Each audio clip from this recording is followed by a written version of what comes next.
Thank you. Welcome, everyone. I'm going to call this program to order. I'm Dr. April Logan, an associate professor in the Department of English and one of the co-chairs, and we're going to go ahead and get started. So we're going to start with a libation from Nanya Boughton, who is a major in political science and president of the African Student Association, and her mother is a Queen Mother of Ada.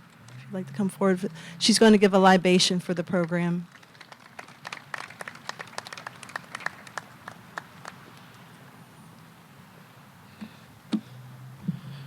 Good evening, everyone. Ladies and gentlemen, I will be presenting the libation for today. A libation is the African ancestral way of prayer where a drink is poured in honor of God and our ancestors. While praying, the response is Yao, which means amen, yes, or in agreement with what I'm saying. So just to summarize what I'm saying, because I will be speaking my native tongue, I will be calling upon God first, because he's the creator of all, and then I will respect all the natural resources that we live by, so the water, the forest, the fire, and so on. And then I'll go forward to name our ancestors that help us fight this resilient fight for the last 400 years. Thank you.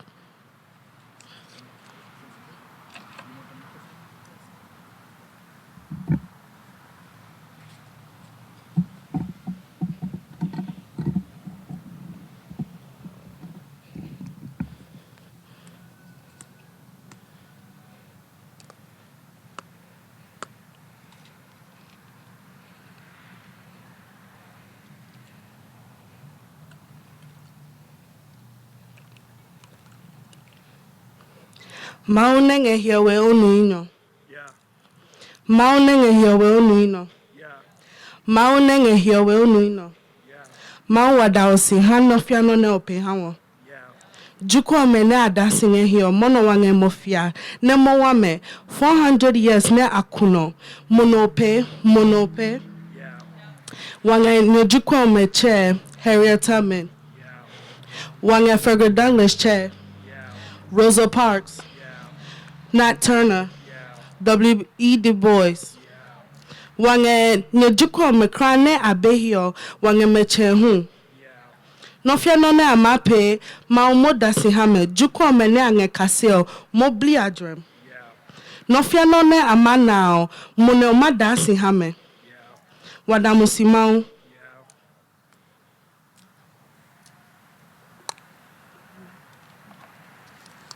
Thank you, everyone.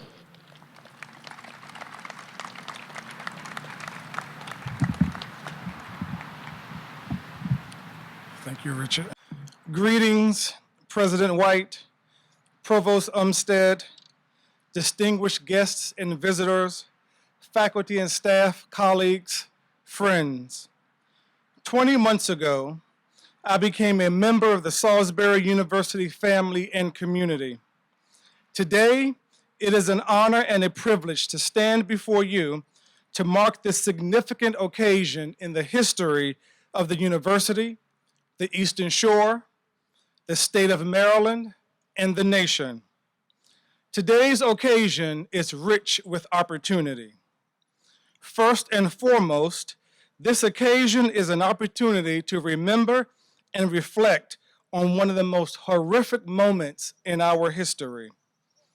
400 years ago, 20 and odd enslaved Africans arrived in colonial America, about 3.5 hours away in Virginia, and so began the institution of transporting and enslaving Africans. We cannot forget the strange and bitter fruit from southern trees that were symbols of terror. And we cannot forget the pleas and cries of enslaved Africans when their families were being sold for profit or punishment. Secondly, this occasion is an opportunity to pay tribute to two of our own from the Eastern Shore, Harriet Tubman and Frederick Douglass. We cannot forget Harriet's courage. We cannot forget her nearly 20 trips to free 300 slaves, risking her life and the life of those who followed her. We cannot forget, though small in frame, that she stood tall as a pillar of strength, conviction, determination. We celebrate those qualities and strive to model them for our children and grandchildren. And then there was Frederick Douglass, another legend on the Eastern Shore. Frederick reminded us that where there is no struggle, there is no progress. He reminded us that power concedes nothing without demand. And as an abolitionist, Frederick was one of the greatest thinkers in America, commanding the attention of US presidents and advocating for the rights of women. Today, we honor these two giants of the Eastern Shore with our presence and praise, our remembrance and reflections, and more importantly, with our service to and liberation of those in psychological and other forms of bondage in today's society. Freeing others is how we can truly thank and honor Harriet Tubman and Frederick Douglass. Thirdly, this occasion is an opportunity to honor those enslaved Africans who never saw freedom and to celebrate the resilience of those enslaved Africans who lived long enough to taste the morning dew of freedom. This occasion celebrates the resilience of the descendants of enslaved Africans who survived the last vestiges of slavery, survived Reconstruction, and survived the Jim Crow era to become craftsmen and artisans, leaders and scholars, architects and engineers, teachers and preachers, doctors and lawyers, scientists and entrepreneurs, and helpers and caregivers. Lastly, this occasion is a clarion call and an opportunity to stand in our truth. We must acknowledge slavery's past without excuse, but we must march steadfastly toward the hills of reconciliation, healing, and forgiveness. Indeed, we recognize not just the evils of slavery, but the effects of slavery on the character of our nation, the character of our educational and political systems, the character of our relationships with each other and ourselves, the character of our faith, and on nearly every institution and segment of our society. Ironically, today is Constitution Day, a time to reflect on and learn about our responsibilities as citizens.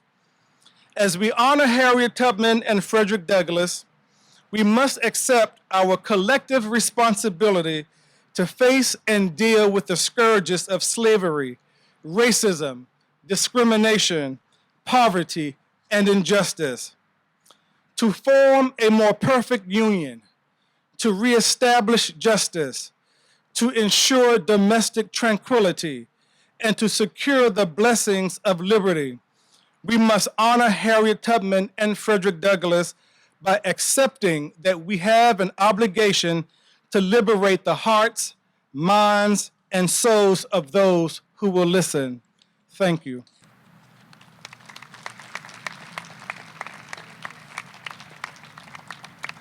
Thank you for those remarks, Dr. Sutherland. Now I'd like to invite you to join me in a moment of silence and reflection.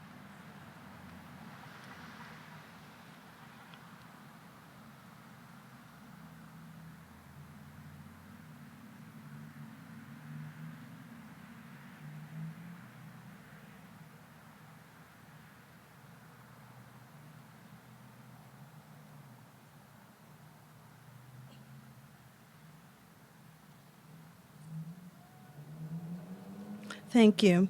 Now I'd like to invite Dr. Charles White to the podium for presidential greetings.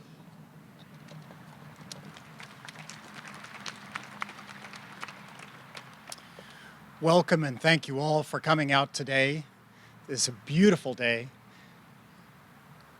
to reflect on 400 years of resilience. 400 years ago, our country engaged in a horrific, a terrible practice of enslaving Africans. 170 years ago, the brave woman who is depicted behind me emancipated herself.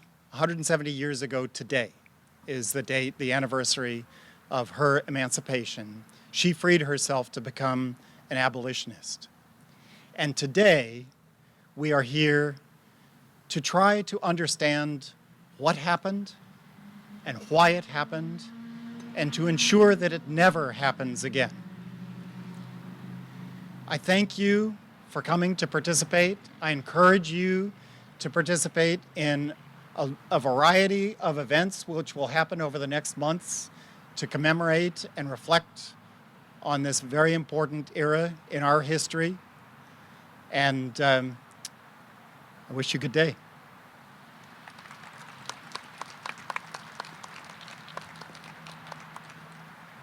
Thank you, Dr. White. Now we'll have a performance from Salisbury University Gospel Choir's praise team.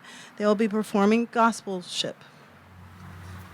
Take a trip, take a trip, take a trip. I want y'all to clap for me, okay?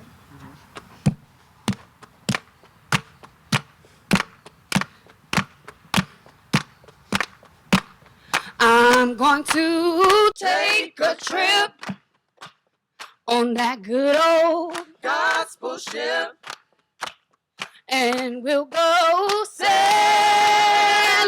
through the air. And when my ship comes in, I'm gonna leave this old world of sin, and we'll go sailing through the air.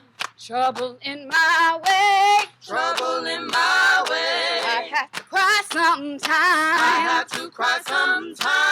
Trouble in my way, trouble in my way. I have to cry sometimes, I have to cry sometimes. I lay awake at night, I lay awake at night. But that's alright, that's alright. I know that Jesus, He will fix it after a while. After a while. You know we stepped in the furnace. Stepped in the furnace. A long time ago. Long time ago. Shadrach and Meshach. Shadrach and Meshach. And Abednego. And Abednego. You know that they didn't worry. They didn't worry. No, they didn't worry. They didn't worry. No, they didn't worry. They didn't worry. But this I know. This I know. I know that Jesus, He will fix it. I know that Jesus, He will fix it. I know that Jesus, He will fix it. After a while. After a while. Good job.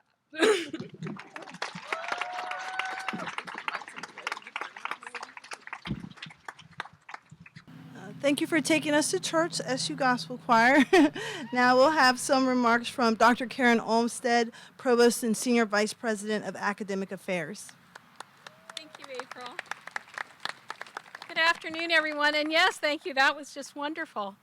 If you're wondering, we are looking directly into the sun. So thank you for all being here. I really appreciate the opportunity, the invitation to join you this afternoon.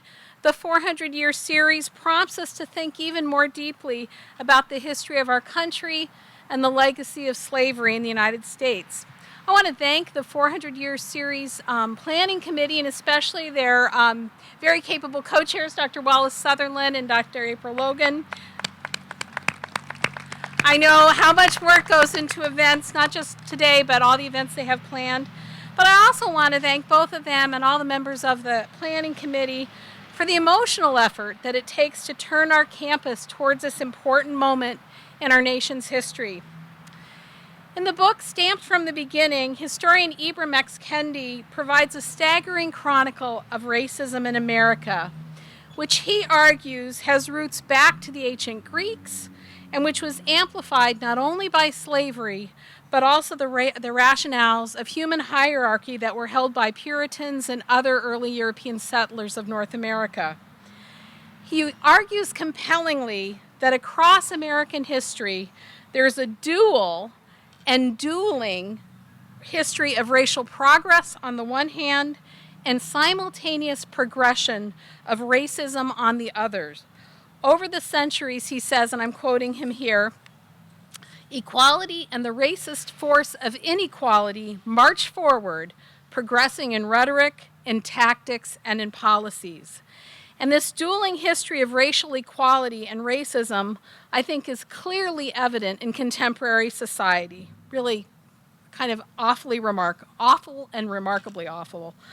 Nearly 200 years after Harriet Tubman's birth, racial disparities are evident in almost every sector of American society. As we reflect on the legacy of slavery in this country, we must not let the dueling force of racism undermine our commitments to anti-racism and racial justice. Importantly, universities like ours provide forums for education, discussion, and action. And as Nelson Mandela said, education is the most powerful weapon which you can use to change the world. Thank you, and thanks again to the Planning Committee for this important series.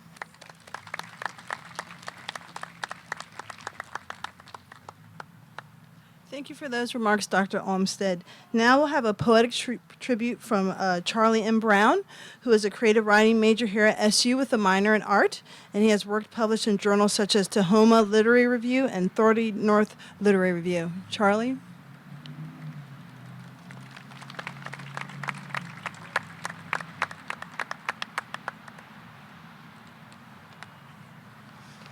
Good evening.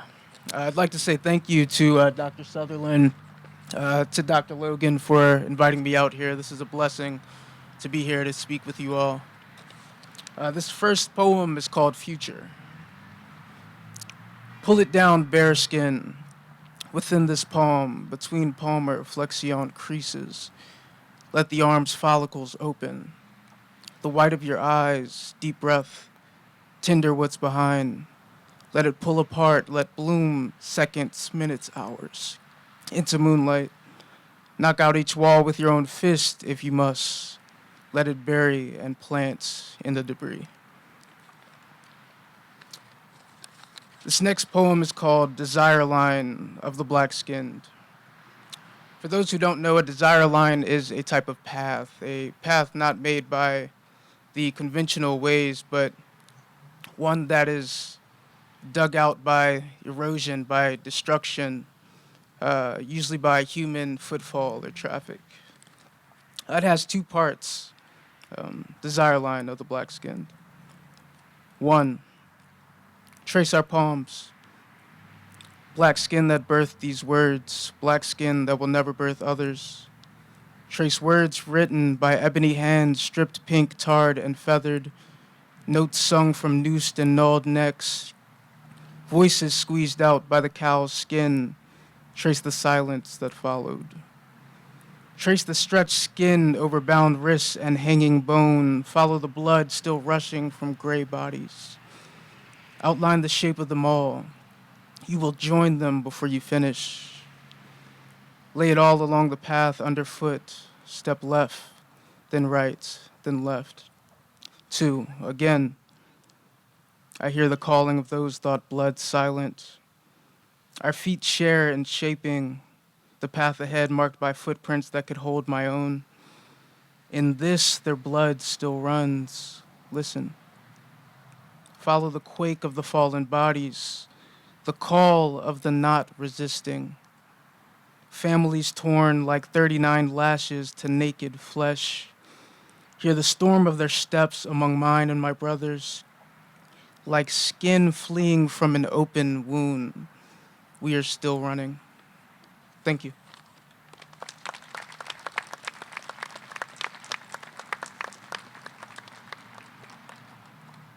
Thank you for those moving poems. Now we'll have musical tributes. from Associate Professor Dr. John Wesley Wright and two of his students.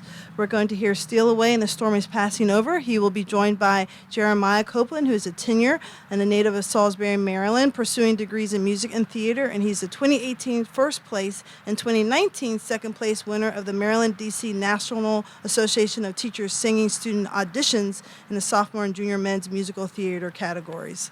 And they will also have with them Sarah Miller, who is a soprano transferred to SU in 2017. She's a junior majoring in music education, also a Salisbury native, and Sarah was an apostle in the 2018 production of Jesus Christ Superstar and recently performed on the Future Friday recital series. And she won first place at the 2019 Maryland DC National Association of Teachers Singing Student Auditions.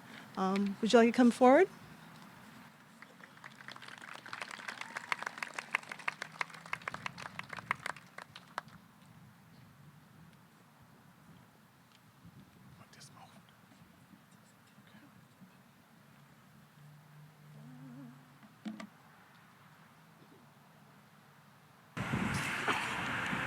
Steal away, steal away, steal away to Jesus. Steal away, steal away home. I ain't got long to stay here. My Lord, He calls me by the thunder, the trumpet sounds within my soul. I ain't got long to stay here. Steal away, steal away, steal away to Jesus. Steal away, steal away home. I ain't got long to stay here. Green trees are bending, poor sinner stands a trembling, the trumpet sounds within my soul. I ain't got long to stay. Steal away, steal away, steal away to Jesus. Steal away, steal away home. I ain't got long to stay.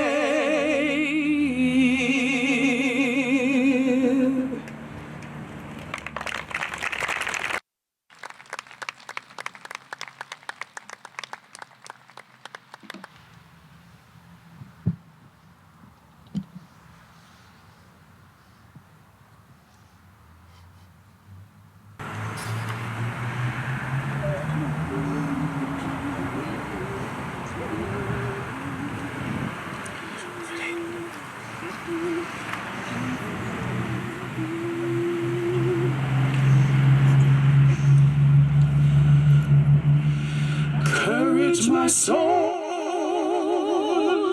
and let us journey on.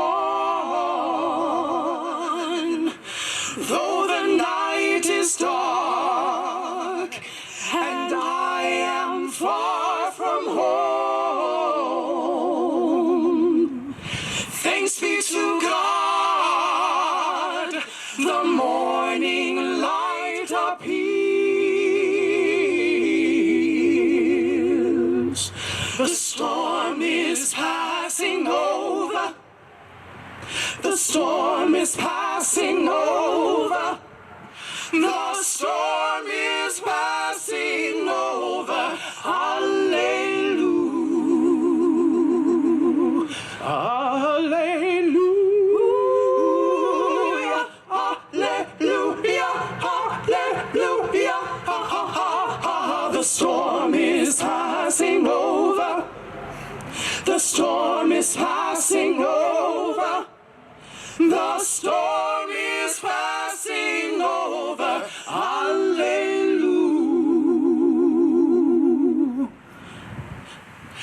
Thunder rolling and billows shake the ground. See the lightning flashing and dark clouds all around. Jesus walked the sea and calmed the angry waves. The storm is passing over. The storm is passing over. The storm is passing over. Hallelujah. Hallelujah. Hallelujah. Hallelujah. Ha, ha, ha, ha. The storm is passing over. The storm is passing over. The storm is passing over. Hallelujah.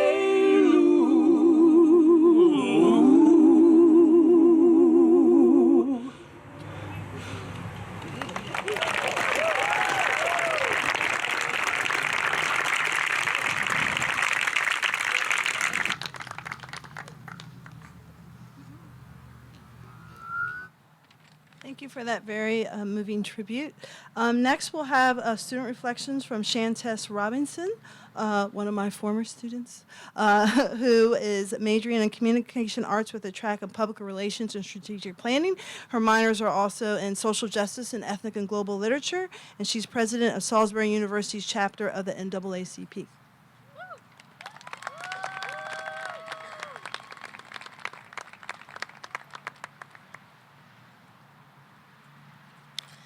Thank you, Dr. Logan. It is a pleasure to be here to give remarks on an integral part of American history. I stand before you today representing Salisbury University's collegiate chapter of the NAACP, one of the nation's oldest grassroots civil rights organizations. The mission of the NAACP is to ensure the political, educational, social, and economic equality of rights of all persons and to eliminate race-based discrimination. Our theme for the 2019-2020 school year is activism, advocacy, and affection. Frederick Douglass and Harriet Tubman encountered risk as activists, such as death, similar to present day, to free the enslaved. They advocated for those in shackles who did not have control of their bodies. They were affectionate to their black brothers and sisters who received only hate and inhumane treatment from their white counterparts. It is through our theme that we will uphold the university and each other accountable in practices of equitable behaviors. I stand before you today representing the 60 million and more who did not survive the horrific voyage that set out on record 400 years ago. Frederick Douglass and Harriet Tubman paved the way for my ancestors, the founders of the NAACP, who succeeded them in repairing race relations, and for the young adults with roots in the African diaspora that are here today continuing the work. I stand before you today declaring that this is just the beginning.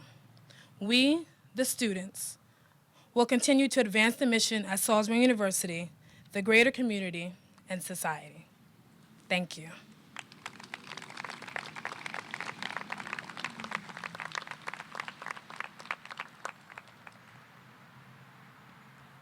Thank you, Shantess.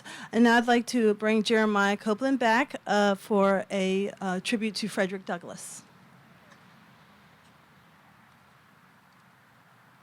Turn this.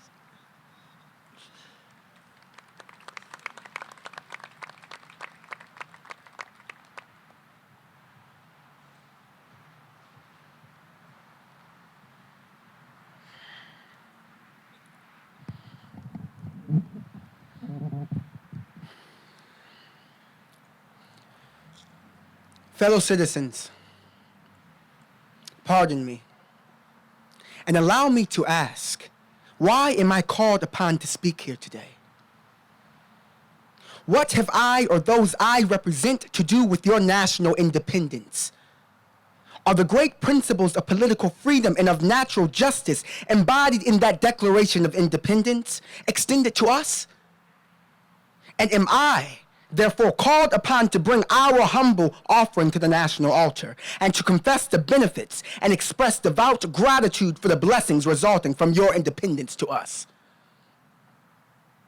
Would to God, both for your sakes and ours, that an affirmative answer could be truthfully returned to these questions. Then would my task be light and my burden easy and delightful. For who is there so cold that a nation simply could not warn him? Who so obdurate and dead to the claims of gratitude that would not thankfully acknowledge such priceless benefits? Who so stolid and selfish that would not give his voice to swell the hallelujahs of a nation's jubilee when the chains of servitude had been torn from his limbs? I am not that man. In a case like that, the dumb might eloquently speak and the lame man leap as in heart. But such is not the state of the case. I say it with sad sense of disparity between us. I am not included within the pale of this glorious anniversary.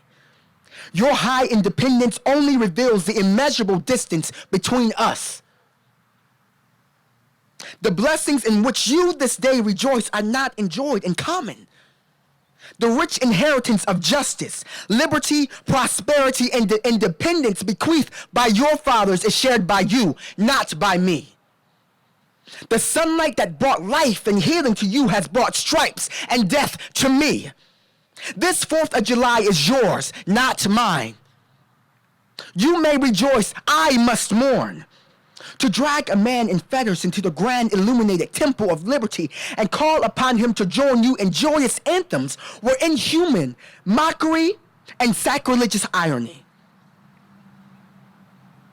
Do you mean, citizens, to mock me by asking me to speak today? If so, there is a parallel to your conduct. And let me warn you that it is dangerous to copy the example of a nation whose crimes, towering to heaven, were thrown down by the breath of the Almighty, burying that nation in irrecoverable ruin. What to the American slave is your 4th of July? I answer, a day that reveals to him more than all other days of the year the gross injustice and cruelty to which he is a constant victim. To him, your celebration is a sham. Your boasted liberty an unholy license. Your national greatness swelling vanity. Your sounds of rejoicing are empty and heartless. Your shouts of liberty and equality hollow mock. Your prayers and hymns, your sermons and thanksgivings, with all your religious parade and solemnity, are to him mere bombast, fraud, deception, impiety, and hypocrisy. A thin veil to cover up crimes which would disgrace a nation of savages.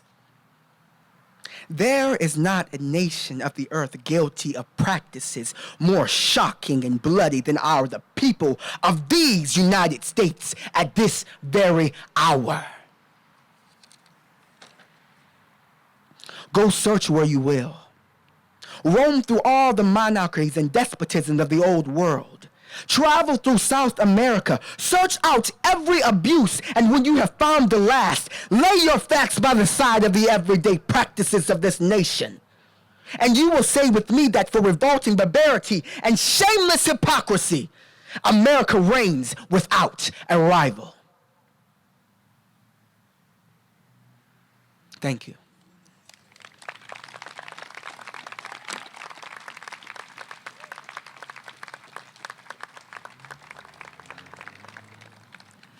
Thank you, Jeremiah, for that rousing performance of some of Frederick Douglass' speeches. I just want to make some final remarks before we proceed over to Holloway Hall, the great room, and talk a little bit about the sculpture.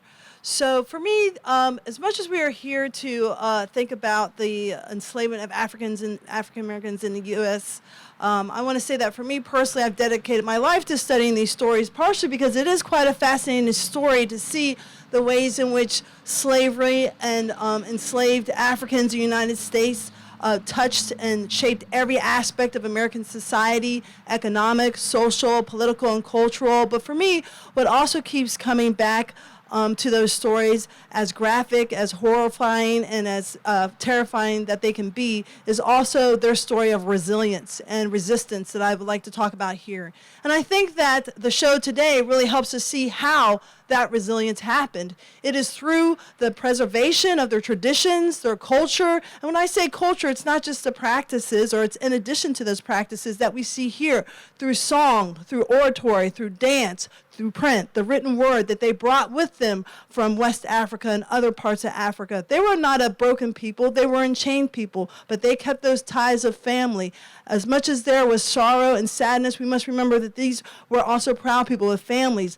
They had joy, they had love, all of these things, and these are things that we will delve into, because as you know, the pastors like to say, there was joy in the morning, and that is what helped them remain resilient. And how did they continue that resistance? Was also through the help of allies. That's also what keeps me going back, to see the stories of how enslaved Africans, African Americans worked along people of all different creeds and colors to transform and make this a better nation through revolution. And also, free African Americans were a part of that story too, fighting all along with them. So as much as we're here to reflect and really take a hard look at the legacy of slavery in America, which we are still living with, slavery still happens today globally. I think it's also interesting to see those stories of power, of social justice, of civil rights that will keep us coming back and keep us and give us much to think about, and look at how those lessons, those values and beliefs were transmitted down through the decades as we move forward. But I do want to draw your attention a little bit to this fabulous sculpture that was done by Professor James Hill, Dr. Jim Hill of the art department, that took 1,500 hours. Apparently, it's the first commemorative three-dimensional likeness of Tubman on her native eastern shore. And basically, it shows her sort of walking through Dorchester County marsh. And so as he understands the sculpture, she is sort of leaning back to the people, enslaved Africans of the South, saying, "Go, come with me," and sort of leading them onward to the north. She has I think it's called a saw-whet owl on her shoulder, which is a migratory bird of the mid-Atlantic that flies back and forth to Canada. As we know, Tubman made many trips back and forth. I know sometimes historians get a bit in the weeds about how many, how often. Whatever it was amazing. It was brilliant, and it took tremendous courage. 300, 700, one time. It's an amazing story. And then also she has a rabbit to sort of symbolize her significant role in the Underground Railroad. And so I just wanted to highlight that sculpture as a symbol of the continued dedication and courage that we should have here at SU in terms of dealing with issues of diversity and inclusion. I also want to take a moment to thank some students and a professor in the art department who worked very hard to sort of beautify our Harriet here.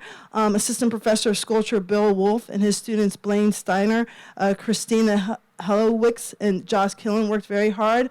And I also want to take a moment to thank all of the various departments and programs that make this series possible. Beacon, the College of Health and Human Services, the Department of English, the Social Justice, Equity, and Teaching Transformation Faculty Learning Community, the Fulton School of Liberal Arts, Henson School of Science and Technology, the History Department, the Honors College, the Institutional Equity and Inclusion Office, the NAB Center, the Purdue School of Business, the President's Office, the Provost Office, the School of Social Work, Seagull Century, the Seidel School of Education, the Student Activity Fee and Student Affairs Division, and SU Libraries, and of course the 2019 Planning Committee. And I also want to take a moment, it's not on the program, to thank my husband, Gary Fox, and my children, always support her through all the tireless hours that it takes to make this happen, and of course my fabulous co-chair, Dr. Wallace Sutherland. So now I invite you to continue to reflect on what we've seen here today.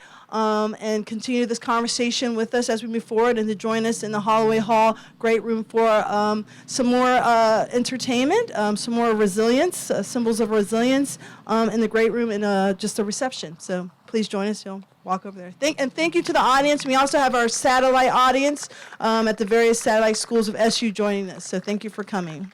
So this portion of the program is really dedicated to and is in honor of young people. So in this portion, we only plan to have young people perform so that we can highlight and acknowledge their talent. So the individual who was supposed to do the Still I Rise poem, unfortunately is ill. However, we have a plan B, and plan B is just as good. So we have the mother of the student who was going to perform. So let's give a warm welcome to our very own Salisbury University community member, Candace Henry, who is our director of the Disability Resource Center in the Division of Student Affairs. Candace?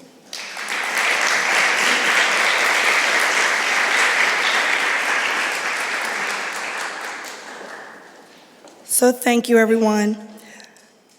Still I Rise by Maya Angelou. You may write me down in history with your bitter, twisted lies. You may trod me in the very dirt, but still like dust I'll rise. Does my sassiness upset you? Why are you beset with gloom? 'Cause I walk like I've got gold, like oil wells pumping in my living room. Just like moons and like suns, with the certainty of tides, just like hope springing high, still I'll rise. Did you want to see me broken, bowed head and lowered eyes, shoulders falling down like teardrops, weakened by my soulful cries? Does my haughtiness offend you? Don't you take it awful hard? 'Cause I laugh like I've got gold mines digging in my own backyard. You may shoot me with your words, you may cut me with your eyes, you may kill me with your hatefulness, but still like air I'll rise. Does my sexiness upset you? Does it come as a surprise that I dance like I've got diamonds at the meeting of my thighs? Out of the huts of history's shame, I rise. Up from a past that's rooted in pain, I rise. I'm a black ocean, leaping and wide, welling and swelling, I bear in the tide. Leaving behind nights of terror and fear, I rise.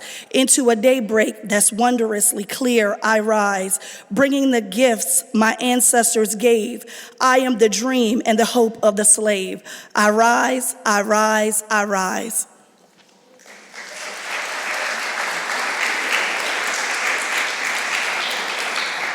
Thank you very much, Candace, for that. And now it is such an honor to introduce our next performer. Ty Lee Green is a 5th grade student at Eastern Elementary School, Moulton, in Easton, Maryland. She has been a competitive dancer since age 6. She is the captain of the ABM Dancing Divas dance team. Ty Lee and her team have won first place in competitions across the United States over the past 4 years. Most notably, Ty Lee and the ABM dance team made 2 appearances on Lifetime's Bring It, where they won first place. So without further ado, please let's welcome Ty Lee Green.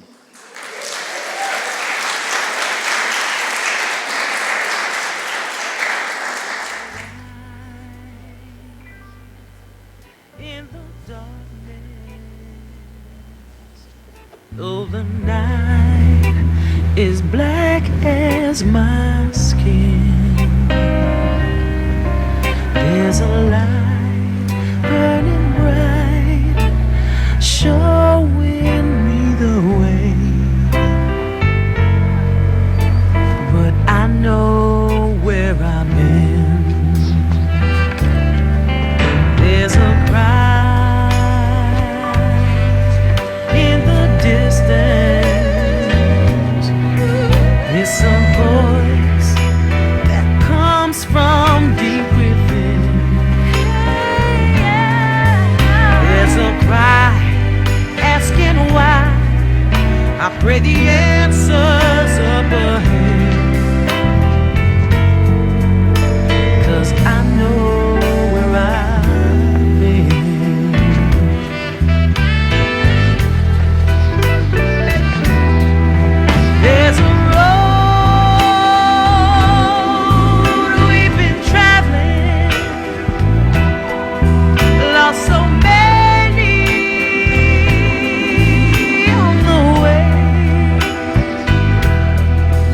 but the riches will be plenty. Worth the price we had to pay. There's a dream in the future. There's a struggle that we have yet to win. And there's pride in my heart, 'cause I know where I'm going. Yes, I do. And I know where I've been. Yeah. There's a road. There's a road. We must travel. We must travel. There's a promise. There is a promise. That we must make. But the riches. Oh, but the riches will be plenty. Worth the risk and the chances we take. There's a dream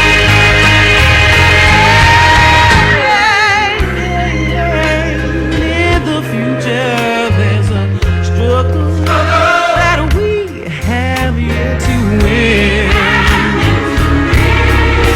Use that pride in our hearts to lift us up to tomorrow. 'Cause just to sit still would be a sin.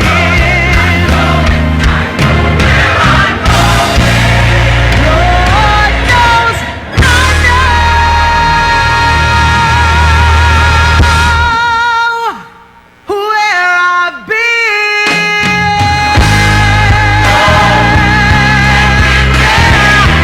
I give praise to my God, 'cause I know where I've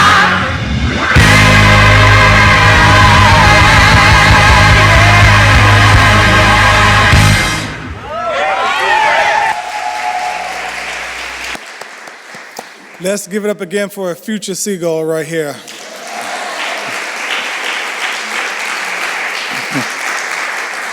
I just want to make some closing remarks before we leave. Are there any planning committee members still here? If so, please stand so we can recognize you. Planning committee members, please stand wherever you are.